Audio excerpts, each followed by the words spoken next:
Despite 5 weeks of lockdown, the UK reaches a grim milestone. The death toll from coronavirus is now the second highest in Europe, behind Italy. The man standing in for Prime Minister Boris Johnson, himself still recovering from coronavirus, says this is down to the fact that deaths outside of hospitals were not being recorded in the daily figures until now. We have recorded an additional 3,811 deaths in total.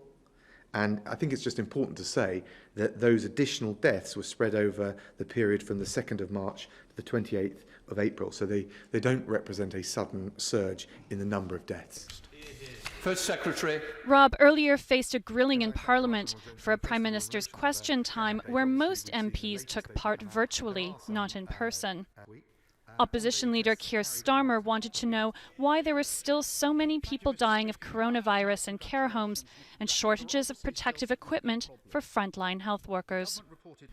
On Monday, the Prime Minister said in his short speech that many were looking at our apparent success in the United Kingdom. But does the First Secretary agree with me that far from success, these latest figures are truly dreadful? He also asked when the government would announce a strategy for lifting the current restrictions. Rob simply said it was still too early.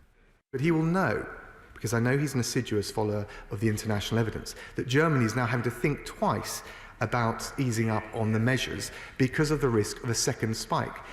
Germany's economy minister says he now expects economic growth to shrink this year by minus 6.3%. Meaning the country's deepest recession since the Second World War. Output is predicted to rebound by more than 5% next year. But that depends on Angela Merkel's government being able to gradually lift lockdown measures. From Wednesday, Germans have to wear a mask when entering shops, which began to open last week. Nose and mouth coverings are already compulsory on public transport. But while this kind of travel is permitted, international trips are very much off the agenda. The Cabinet decided that global travel restrictions for non-essential and holiday travel will be upheld until June the 14th.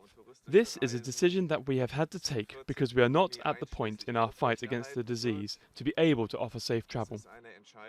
Meanwhile, in Spain, one of Europe's worst-hit countries, they've recorded a daily coronavirus death count below 400 for the 6th day in a row.